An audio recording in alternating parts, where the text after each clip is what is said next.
Kakinada port is become free for all అని చెప్పారు ఇందాక. ఎలా ఉందంటే ఇప్పుడు వెళ్ళి చూస్తే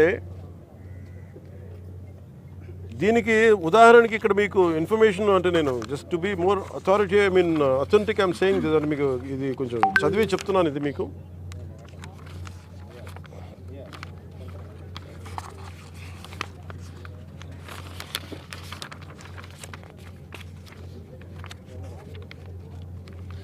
కాకినాడ పోర్టుకి రోజుకి 1000 నుంచి 1100 లారీలు వస్తాయి. ఇది ప్రపంచంలో వివిధ ప్రాంతాలకి బియ్యం ఎగుమతి చేసే ఆ పోర్టులో చాలా కీలకమైనది. కానీ ఇంత పెద్ద పోర్టుకి ఇందాక ఈ వాళ్ళ సెక్యూరిటీ అధికారిని అడుగుతూ ఉన్నాను, ఎంతమంది ఉన్నారు మీ దగ్గర అంటే 1000 నుంచి 1100 లారీలు వెళ్ళే ఈ పోర్టుకి 16 మంది సెక్యూరిటీ. లారీకి ఎంతమంది ఉన్నారు మీరు అర్థం చేసుకోండి. అసలు విచిత్రంగా మనోహర్ గారు పట్టుకొని కేసులు పెట్టి అధికారులకి చెప్పినా కానీ అటు పోలీస్ కానీ రెవెన్యూ కానీ సివిల్ సప్లైస్ కానీ యాక్షన్ చాలా నామమాత్రంగా తీసుకుంటా ఉన్నాను. నేను చాలా సందర్భాల్లో ఆయన అడుగుతూ ఉన్నాను, క్యాబినెట్ మీటింగ్స్లో అడిగాను ఏం జరుగుతుందని.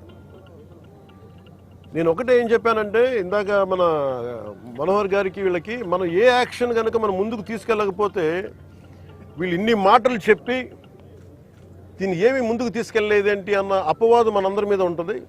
మన ఇంటెన్షన్ వేరు, జరుగుతుంది వేరు, మన యాక్షన్స్ దాని కాన్సిక్వెన్సెస్ సరిగ్గా వీళ్ళు సహకరించట్లేదు. ఇది ప్రజల దృష్టిలో పెట్టాలి. ఇది నిన్న ఢిల్లీ నుంచి వచ్చి అసలు యాక్చువల్లీ ఈరోజు నాకు ఈ ప్రోగ్రాం లేదు. నాకు ఈ రోజున నిన్న రాత్రి స్టెల్లా అనే షిప్లో ఇన్ని 100 టన్నులు పట్టుకున్నారు, పనామాకు సంబంధించిన స్టెల్లా అనే షిప్లో.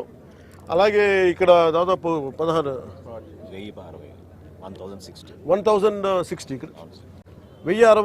మెట్రిక్ టన్నులు ఇక్కడ పట్టుకున్నారు. ఇంత బలంగా సాక్ష్యాధారాలతో దొరికినప్పుడు దీన్ని ఎలా చేయాలని చూస్తే సమస్య ఎక్కడుంది అంటే ఇది చాలా డీప్ నెట్వర్క్. ఇది నేను వస్తాను అంటే నిన్న రాత్రి కూడా నాకు చాలామంది ఫోన్లు చేసి మెసేజ్లు ఏం పెడతారు, మీరు రావద్దు సార్ ఇక్కడికి అంటారు. మీరు ఎందుకు రాకూడదంటే ఒక 10,000 మంది జీవితాలు అతలాకుతలం అయిపోతాయని. పోర్ట్ అనేది it is meant for exports. Kakinada port కానీ ఏ పోర్ట్ అయినా కానీ అనుమతి ఇచ్చింది ఎక్స్పోర్ట్కి, అంతేగాని స్మగ్లింగ్ కాదు. స్మగ్లింగ్ మీద చేసే విధానంలో కూర్చోబెట్టి దానికి పర్మిషన్ దానికి లైసెన్స్ ఇవ్వాల. లీగల్గా ఎక్స్పోర్ట్కి మాత్రమే ఇక్కడ పర్మిషన్ ఇచ్చారు దీనికి. కానీ వస్తే 10,000 మంది జీవితాలు అతలాకుతలం అయిపోతాయంటే నాకు ఒకటే అనిపించింది. ఇందాక లోపలికి వెళ్ళి కూర్చుంటే నన్ను ఎంత సహకారం లేదంటే నాకే as a deputy chief minister of Andhra Pradesh నాకే సహకరించాల. ఇక్కడున్న ఈ పోర్ట్ అధికారులు షిప్ అక్కడ స్టెల్లా అనే షిప్ ఉంది, పైకి ఎక్కాలి. దాన్ని ఒక దాదాపు 6 కంపార్ట్మెంట్స్లో దాన్ని ఏముంటుందని 6 కంపార్ట్మెంట్స్ 3 కంపార్ట్మెంట్స్ ఇది ఉంది. దాన్ని సీజ్ చేసి అక్కడ ఆఫ్ చేసాం. లోపలికి వెళ్ళి చెక్ చేద్దామంటే ఈ అనుకూలంగా లేదు మీకు పైకి ఎక్కడానికి అని చెప్పి అక్కడే తిప్పుతున్నారు నన్ను. ఇంత ఆబ్వియస్గా నాలాంటి వాడికి ఇంత ఆబ్వియస్గా అందరూ చూస్తుండగా అంటే దీని వెనక ఎంత డీప్ రూటెడ్ నెట్వర్క్ పనిచేస్తాం మీ అందరికీ అర్థం. కొండబాబు గారు కూడా అదే చెప్తాను, చూడండి సార్ ఎలా ఉందంటే అదే చెప్తా ఉన్నారు. నేను మీకు ఎప్పటి నుంచో మొత్తుకున్నాను సార్, ఇదే మీకు మీ దృష్టికి తీసుకొస్తుందని. ఇందాక మీకు చెప్పాను, కొండబాబు మనం కూర్చోబెట్టి మనం మెత్తగా ఉంటే సరిపోదు, మనం గట్టిగా మాట్లాడాలి దీని మీద మనం అందరం అని అది చెప్తా ఉన్నాను కొండబాబు గారికి. మనోహర్ గారికి ఆయన being a civil supplies minister నాకు ఏమి చేయాలి, నేను ఎన్నిసార్లు చేసిన యాక్షన్ ముందుకు వెళ్ళట్లేదంటే డిస్ట్రిక్ట్ సివిల్ సప్లైస్ అధికారిని పిలిచి నేను అడుగుతున్నాను రాగానే. నేను ఇక్కడున్న సెక్యూరిటీ అధికారిని అడిగా, చెక్ పోస్టుల సెక్యూరిటీ అధికారి, మీకు పర్మిషన్ ఎవరు ఇచ్చారు, హూ చెక్స్ దిస్ అంటే మాకు నో అబ్జెక్షన్ సర్టిఫికేట్ ఉంది. ఎవరు ఇచ్చారు మీకు, దాని మీద అధికారికంగా ఏమైనా ఉత్తర ప్రత్యుత్తరాలు ఉన్నాయా? సమాధానం లేదు. డిస్ట్రిక్ట్ సివిల్ సప్లైస్ అధికారిని అడిగితే ఓకే నా కలెక్టర్ గారు చెప్పారు, కలెక్టర్ మీకు అధికారికంగా మీకు ఇచ్చారా, మీకు సమాధానం లేదు. ఇవన్నీ చూస్తుంటే ఇది ఏమైపోయిందంటే బాగా చాలా డీప్ ఇంట్రికేట్ నెట్వర్క్ లాగా ఉంది. మన రాష్ట్రం మీరు చూస్తే 40,000 heroin South America that from Colombia నుంచి వైజాగ్ పోర్ట్లో దొరికింది. వైజాగ్ పోర్ట్లో ఇది గంజాయికి అడ్డా అయిపోయింది ఆంధ్రప్రదేశ్.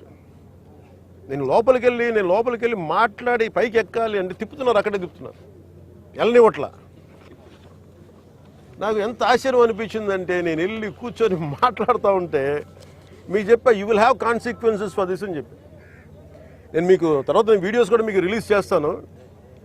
లేదు సార్ మీకు రఫ్ సీ ఉంది, మీరు వెళ్ళటానికి లేదంటే, నేను చెన్నై నుంచి వచ్చాను. నేను రఫ్ సీస్ నాకు నా ఫ్రెండ్స్ సీమెన్స్ చాలామంది ఉండేవాళ్ళు, చాలామంది స్నేహితులు నాకు మద్రాస్ పోర్ట్లో పనిచేసేవాళ్ళు. ఎప్పుడు సరదాగా తీసుకెళ్తే అలలు పడవలోకి వచ్చి మనకి టగ్ బోట్స్లోకి వచ్చి ఇంకా ఇలాంటి బోట్లోకి వచ్చి కొట్టే సమయంలో నన్ను తీసుకెళ్లేవాళ్ళు సీమెన్. నాకు చాలా ఆశ్చర్యం అనిపించింది. అలాగే సార్ వింటున్నా వీళ్ళు కథలు ఏం చెప్తాను. అలా వింటా ఉంటే మళ్ళీ పక్క ఎదురుగా షిప్లో ఈ చిన్న బోట్లు వేసుకొని మనకి ఈ టైర్లు కట్టుకొని ఒక 2 పెట్టుకొని వాళ్ళకి దింపుకుంటా మన ఎగుమతి చేసుకుంటా ఉన్నారు. నేను వాళ్ళు చూపించాను. You are doing it in very obvious way. మీ సీఈఓ ఎవరు? ఏదో సీఈఓ పేరు చెప్పారు. దీనికి ఓనర్ ఎవరు? ఆ సీఈఓ లేడు ఇక్కడ. ఓనర్ ఎవరు అంటే 2 పేర్లు చెప్పారు. వన్ ఈజ్ ఏదో Aurobindo వాళ్ళదంట.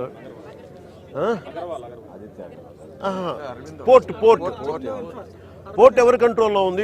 Purely it's not government, it's purely private control port. ఇది స్టేట్ కంట్రోల్ ఉన్న పోర్ట్. ఇది నాకు అనిపించింది ఇలా చూస్తే, లోపలికి వెళ్ళి చూస్తే మన హోప్ ఐలాండ్ చూస్తే అసలు ఏ విధంగా కట్టుదిట్టంగా లేదు.